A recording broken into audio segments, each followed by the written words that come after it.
So hello and namaskar दोस्तों, how are you? I hope you all are very well. Very welcome to the heights. Guys, today we will discuss about the Indian Constitution. आज के इस lecture में हम भारतीय संविधान को discuss करने वाले हैं। भारतीय संविधान में मुख्य रूप से हम कार्यपालिका, विधायिका और न्यायपालिका के स्ट्रक्चर को, इसकी संरचना को समझने वाले। तो काफी इंटरेस्टिंग होने वाला है आज का lecture.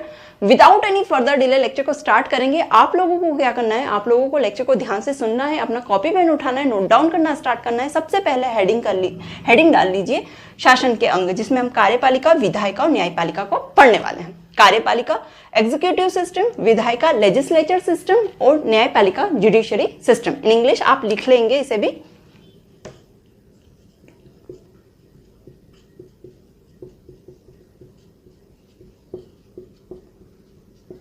Executive system,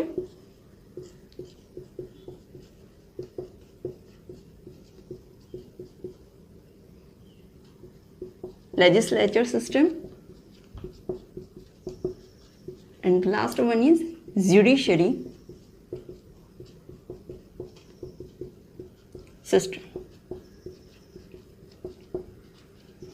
Okay guys, so दोस्तों, किसी भी देश या राज्य में सुचारू रूप से शासन के संचालन हेतु वहां की सरकार, वहां की राज्य व्यवस्था को कई चुनौतियों से गुजरना पड़ता है। इन चुनौतियों में मुख्य 3 चुनौतियां हैं: कानून बनाना, कानून को लागू करना और कानून के उल्लंघन पर दंड प्रावधान को लागू करने के लिए उचित न्याय व्यवस्था का संचालन करना। ठीक है, ये 3 चुनौतियां होती है मुख्य रूप से। और इन 3 चुनौतियों के समाधान के लिए हमारे भारतीय संविधान में 3 व्यवस्थाएं की गई है, 3 सिस्टम बनाए गए हैं, जो कि है कार्यपालिका, विधायिका और न्यायपालिका। इसमें विधायिका का कार्य क्या होता है? विधायिका का कार्य होता है कानून बनाना, कानून या विधि भी कहते हैं इसे, कानून या विधि बनाना। कार्यपालिका का काम क्या होता है? कार्यपालिका का काम होता है इस कानून का संचालन करना। ठीक है, कानून इंप्लीमेंट करवाना, इसे कानून का संचालन करना। और यदि कानून का उल्लंघन हो रहा है तो दंड प्रावधान को लागू करने के लिए न्यायपालिका न्याय व्यवस्था का संचालन करवाती है। तो न्यायपालिका का कार्य होता है न्याय व्यवस्था का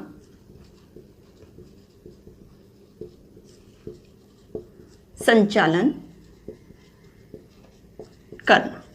ठीक है, आई होप आपको सारे फंडे क्लियर हो गए होंगे। पूरा नोट डाउन कर लेंगे। कार्यपालिका, विधायिका, न्यायपालिका, एग्जीक्यूटिव सिस्टम, लेजिस्लेचर सिस्टम और जुडिशरी सिस्टम, हमने उनके काम देखे। विधायिका का कार्य होता है कानून बनाना, कार्यपालिका का काम होता है कानून का संचालन करना, कानून को इंप्लीमेंट करवाना, और न्यायपालिका का काम होता है न्याय व्यवस्था का संचालन करवाना यदि कानून का उल्लंघन हो रहा है। अब हम क्रमबद्ध रूप से कार्यपालिका के स्ट्रक्चर को समझेंगे, विधायिका के स्ट्रक्चर को समझेंगे, न्यायपालिका के स्ट्रक्चर को समझेंगे। इन तीनों की संरचनाओं को समझने वाले हैं। साथ ही साथ दोस्तों ये पॉइंट भी नोट डाउन कर लेंगे कि कार्यपालिका, विधायिका और न्यायपालिका को सम्मिलित रूप से ही शासन के अंग कहा जाता है। शासन के अंग किनसे मिलकर बनते हैं? तो कार्यपालिका, विधायिका और न्यायपालिका से मिलकर बना होता है, उसे ही हम शासन के अंग कहते हैं। आइए अब क्रमबद्ध रूप से सबसे पहले कार्यपालिका के स्ट्रक्चर को समझने की कोशिश करते हैं। कार्यपालिका क्या है?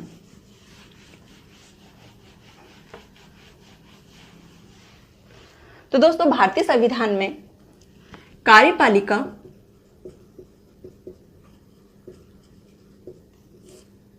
दो भागों में विभक्त है: स्थायी कार्यपालिका और अस्थायी कार्यपालिका।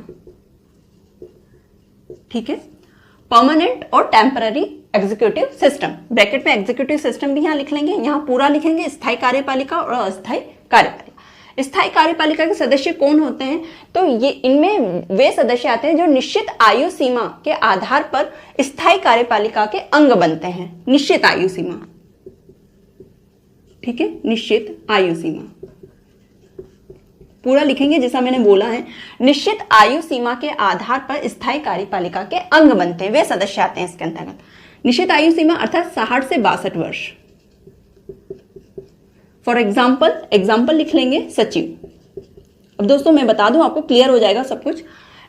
इसके अंतर्गत वे सदस्य आते हैं जो कि सिविल सेवाओं, यूनियन पब्लिक सर्विस कमीशन के द्वारा चयनित होते हैं, उन लोगों को यहां पर लिया जाता है। ठीक है, और सचिव का, यदि उन्हें सचिव का पद मिल रहा है तो वे स्थायी कार्यपालिका के अंग बन जाते हैं, वहां के सदस्य बन जाते हैं। इसीलिए एक निश्चित आयु सीमा में उनका रिटायरमेंट होता है, इसीलिए उन्हें स्थायी कहा गया है, परमानेंट कहा गया है। अस्थायी अस्थायी कार्यपालिका के अंतर्गत कौन सदस्य आते हैं? तो निश्चित समयावधि के लिए इसके सदस्य चुने जाते हैं। निश्चित समयावधि के आधार पर जिन सदस्यों का चुनाव होता है वे ही अस्थायी कार्यपालिका के अंग कहलाते हैं। तो यहाँ पे क्या होता है, डिफरेंस समझ में आ गया होगा आई होप। निश्चित समयावधि के लिए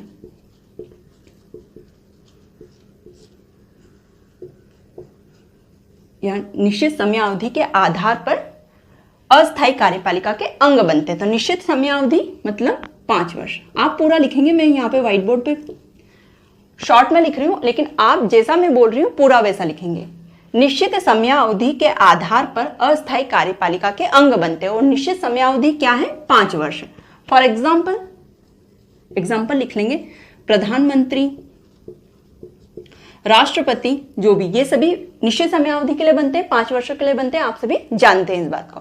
तो ये है भारतीय संविधान में कार्यपालिका 2 भागों में विभक्त है, स्थायी और अस्थायी। स्थायी जिसमें यूनियन पब्लिक सर्विस कमीशन से चयनित जो सदस्य होते हैं उन्हें सचिव के पद पर चुना जाता है, तो वे स्थायी कार्यपालिका के सदस्य बन जाते हैं। ठीक है। अस्थायी कार्यपालिका को हम विस्तृत रूप से यहाँ पे पढ़ने वाले हैं, क्योंकि ये मुख्य मेन जो पावर होती है कार्यपालिका के पास, जो कि कानून का संचालन करती है, वो पावर किसके पास होती है? अस्थायी कार्यपालिका के सदस्यों के पास होती है। इसीलिए हम इसे पढ़ेंगे अब। अस्थायी कार्यपालिका जो है ये भी 2 स्तर पर कार्य करती है। कौन कौन से 2 स्तर? तो संघ के स्तर पे अर्थात केंद्र के स्तर और एक राज्य के स्तर पे, क्योंकि हमारा जो भारत देश है वो संघीय देश है, संघीय प्रणाली पे चलता है। इसीलिए अस्थायी कार्यपालिका 2 स्तर पर काम करती है, केंद्र के स्तर पे और राज्य के स्तर पे। केंद्र के स्तर पे अस्थायी कार्यपालिका के जो सदस्य होते हैं, कौन कौन होते हैं, कौन कौन अंग होते हैं अस्थायी कार्यपालिका के? तो वे होते हैं राष्ट्रपति, रियल पावर होता है इन जो अस्थायी कार्यपालिका के सदस्य होते हैं, जो अंग होते हैं उनके पास। ठीक है। तो राष्ट्रपति, उपराष्ट्रपति होते हैं इसके अंग, उपराष्ट्रपति केंद्र की कार्यपालिका में। ठीक है। आप अस्थायी कार्यपालिका ना भी लगाएं तो डायरेक्ट आप ये भी कह सकते हैं केंद्र की कार्यपालिका के अंग कौन कौन होते हैं? राष्ट्रपति, उपराष्ट्रपति, प्रधानमंत्री और मंत्रिमंडल। ये अंग होते हैं केंद्र की कार्यपालिका के। ठीक है। जिसमें राष्ट्रपति, उपराष्ट्रपति के पास जो पावर होती है, नाम मात्र की पावर होती है, रियल पावर किसके पास होती है? प्रधानमंत्री के पास होती है। तो दोस्तों जब हम एग्जीक्यूटिव सिस्टम को पढ़ेंगे तो राष्ट्रपति, उपराष्ट्रपति, प्रधानमंत्री, मंत्रिमंडल, इनके बारे में इंडिविजुअल रूप से भी पढ़ेंगे, विस्तृत रूप से भी पढ़ेंगे। यहाँ हम केवल संरचना समझ रहे हैं, केवल स्ट्रक्चर को समझ रहे हैं कि कौन कौन से सदस्य किस किस क्षेत्र में आते हैं, है ना, और उनके पास क्या पावर होती है। तो जो प्रधानमंत्री है उसके पास रियल पावर होती है। मंत्रिमंडल भी 3 भागों में विभक्त होता है। एक है कैबिनेट, यदि नहीं दिखाई दे रहा है तो सुनकर आप नोट डाउन करेंगे। कैबिनेट मंत्री होते हैं मंत्रिमंडल में, राज्य मंत्री और उपमंत्री। ठीक है। तो ये स्ट्रक्चर होता है केंद्र की कार्यपालिका का, है ना। बहुत पावर होता है, कानून का संचालन करवाने का पूरा पावर केंद्र की कार्यपालिका के हाथ में ही होता है। तो ये स्ट्रक्चर था। अब आइए देखते हैं हम राज्य की कार्यपालिका में कौन कौन अंग होते हैं राज्य की कार्यपालिका के। तो इसके अंग होते हैं राज्यपाल, ठीक है, मुख्यमंत्री राज्य में और मंत्रिमंडल।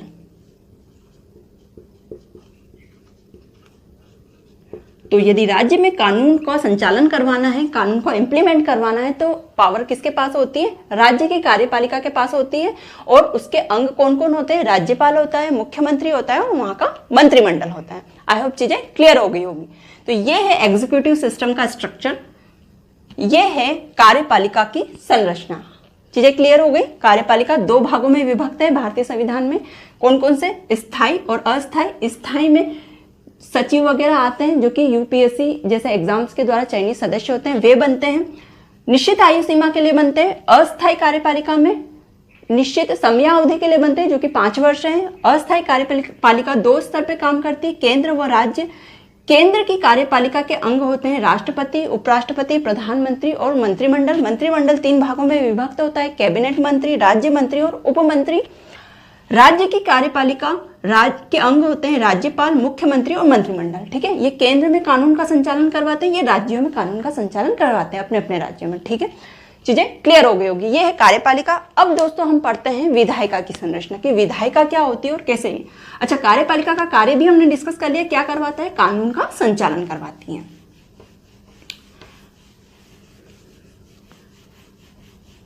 आइए अब विधायिका की ओर चलते हैं। विधायिका क्या है? विधायिका अर्थात लेजिस्लेचर सिस्टम।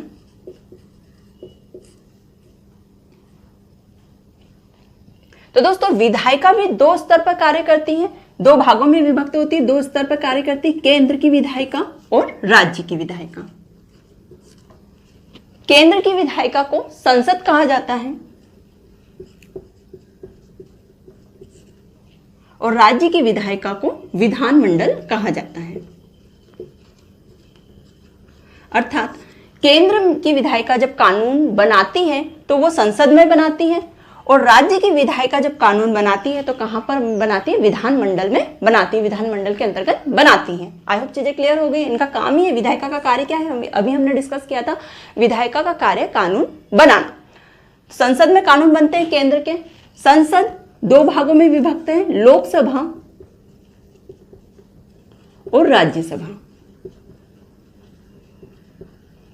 ठीक है, लोकसभा और राज्यसभा संसद के अंतर्गत आती है। लोकसभा व राज्यसभा के सदस्यों को सम्मिलित रूप से क्या कहा जाता है? इसमें चयनित जो लोकसभा के सदस्य होते हैं, जो राज्यसभा के सदस्य होते हैं, उन्हें हम क्या कहते हैं? उन्हें हम सांसद कहते हैं। सदस्यों को दोनों के, लोकसभा के सदस्य भी राज्यसभा के सदस्य भी क्या कहलाते हैं? सदस्य सांसद कहलाते हैं।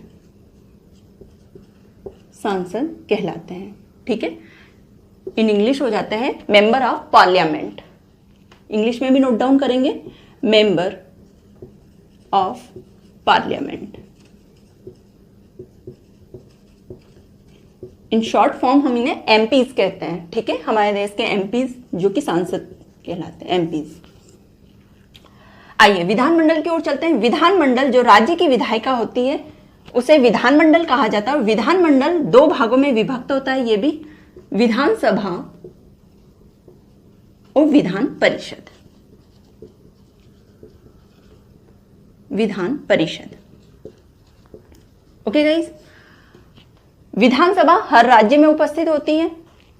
भारत के जितने भी राज्य हैं वहां पर विधानसभा है, लेकिन विधान परिषद है ये भारत के हर राज्य में स्थित नहीं है। वर्तमान में केवल 6 ऐसे राज्य हैं भारत में जहां पर विधान परिषद की जरूरत है ना। जहां पे जरूरत होती है वहीं पे विधानसभा विधान परिषद का निर्माण किया जाता है। जहां जरूरत नहीं है, जिन राज्यों में, वहां पे विधान परिषद नहीं होती, लेकिन विधानसभा भारत के हर राज्य में है। ठीक है, साथ ही साथ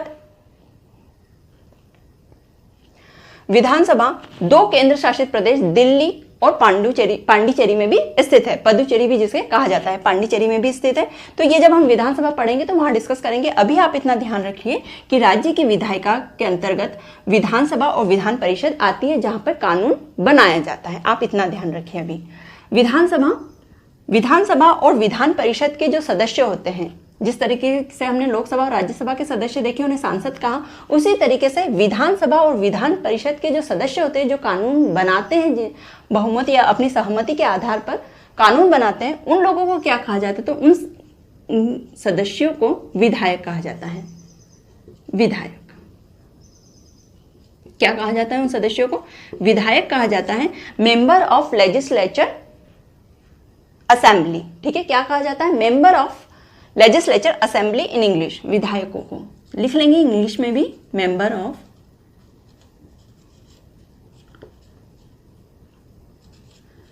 of legislature assembly. Okay, in short form हम एमएलए कहते हैं इन्हें। आगे समझ में? तो ये है विधायिका का सिस्टम। विधायिका का कार्य क्या है? कानून बनाना। तो केंद्र में यदि कानून बनाना होता है तो कौन बनाते हैं? सांसद बनाते हैं मिलकर। और राज्य में यदि कानून बनाना है तो कौन बनाते हैं? विधायक बनाते हैं। ठीक है, विधायक लोग जो होते हैं, जो एमएलए होते हैं, ये आपसी सहमति से, बहुमत के आधार पर, जैसे भी हम पढ़ेंगे इन्हें विस्तृत रूप से, कानून का निर्माण करते हैं। इनके पास पावर होती है राज्य में, विधायक के पास और विधायकों के पास, और केंद्र में किसके पास होती है? सांसदों के पास होती है। आई होप चीजें क्लियर हो गई होंगी। ये है विधायिका का स्ट्रक्चर, जहां पर कानून का निर्माण होता है, कानून बनाया जाता है। अब आगे चलते हैं हम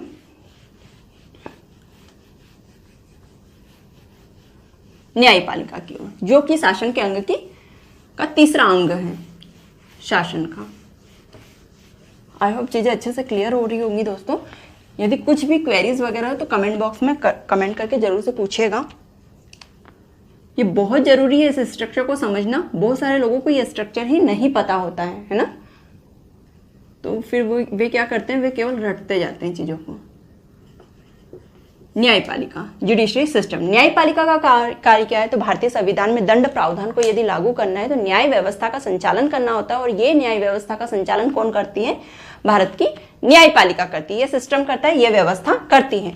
भारत में न्यायपालिका के अंतर्गत 3 न्यायालय हैं। कौन कौन से, सर्वोच्च न्यायालय,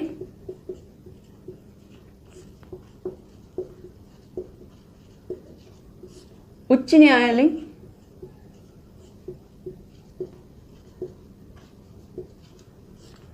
और जिला न्यायालय, या फिर अधीनस्थ न्यायालय भी इसकी जगह पे लिख सकते हैं। सुप्रीम कोर्ट, हाई कोर्ट और डिस्ट्रिक्ट कोर्ट। ठीक है। न्यायपालिका जो है हमारे देश की दोस्तों, इसकी विशेषताएं, ये एकीकृत है, इकहरी है ना, निष्पक्ष है और स्वतंत्र है। क्या क्या विशेषताएं, इनकी कैरेक्टरिस्टिक्स लिखेंगे, विशेषताएं हैं इसकी।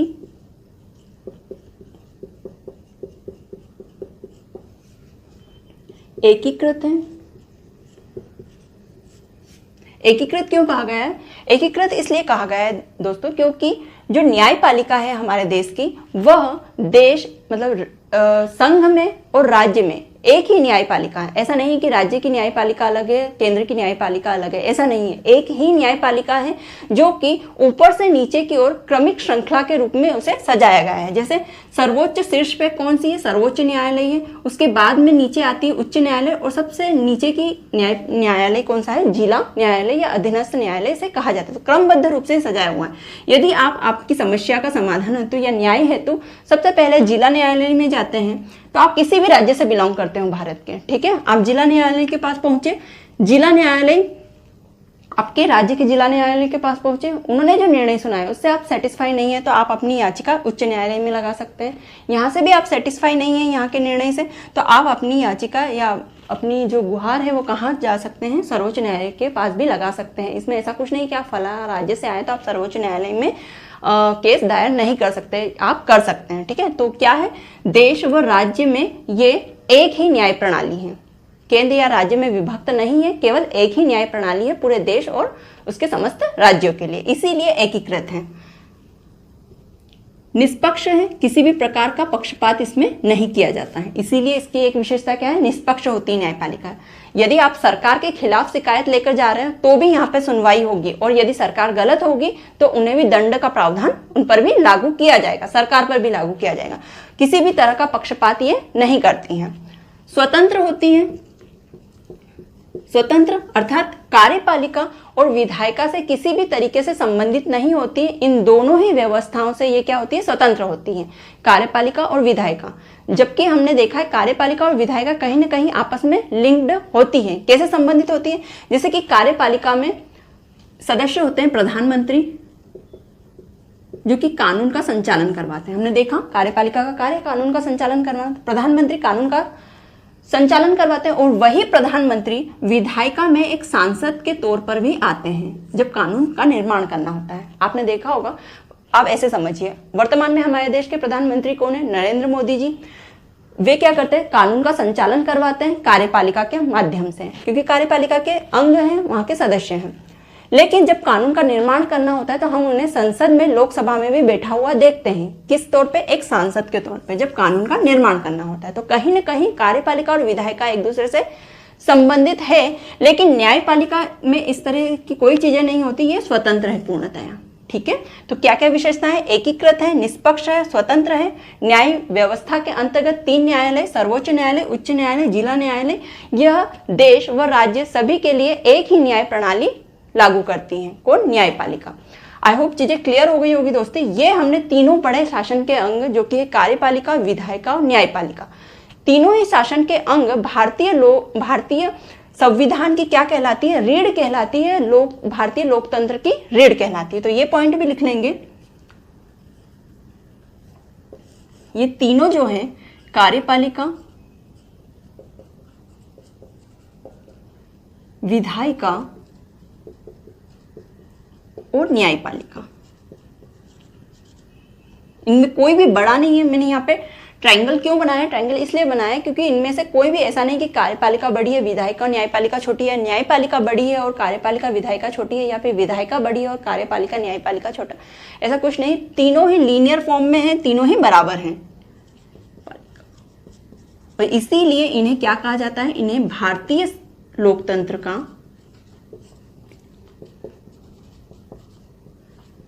लोकतंत्र की रीढ़ की हड्डी कहा जाता है। तो यदि क्वेश्चन आता है भारतीय लोकतंत्र की रीढ़ की हड्डी क्या है, तो शासन के अंग ये तीनों ही, कार्यपालिका, विधायिका और न्यायपालिका, रीढ़ की हड्डी अर्थात बैकबोन।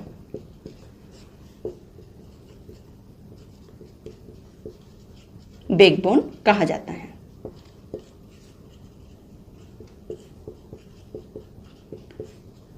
तो दोस्तों ये था कार्यपालिका, विधायिका और न्यायपालिका का स्ट्रक्चर, उनकी संरचना। आई होप चीजें अच्छे से क्लियर हो गई होंगी। यदि फिर भी कोई क्वेरीज है तो कमेंट बॉक्स में कमेंट करके जरूर से पूछिएगा। काफी इंपॉर्टेंट था आज का लेक्चर। अब जब हम इंडियन कॉन्स्टिट्यूशन पढ़ेंगे तो हर एक स्ट्रक्चर को डिटेल में पढ़ने वाले हैं। जैसे कि कार्यपालिका के जो अंग है, राष्ट्रपति, प्रधानमंत्री, उपराष्ट्रपति, सभी के बारे में डिटेल में हम पढ़ने वाले हैं। मुख्यमंत्री, राज्यपाल के बारे में पढ़ने वाले हैं। साथ ही साथ सांसद कौन होते हैं, लोकसभा, राज्यसभा के बारे में जानने वाले हैं। न्यायालयों के बारे में जानने वाले हैं। तीनों ही, सर्वोच्च न्यायालय, उच्च न्यायालय और जिला न्यायालय, इनकी भी बातें करने वाले हैं आगे के लेक्चर्स में। सो काफी इंटरेस्टिंग होने वाला है हमारा भारतीय संविधान। अब मिलते हैं दोस्तों नेक्स्ट लेक्चर में। तब तक के लिए thank you so much and bye bye.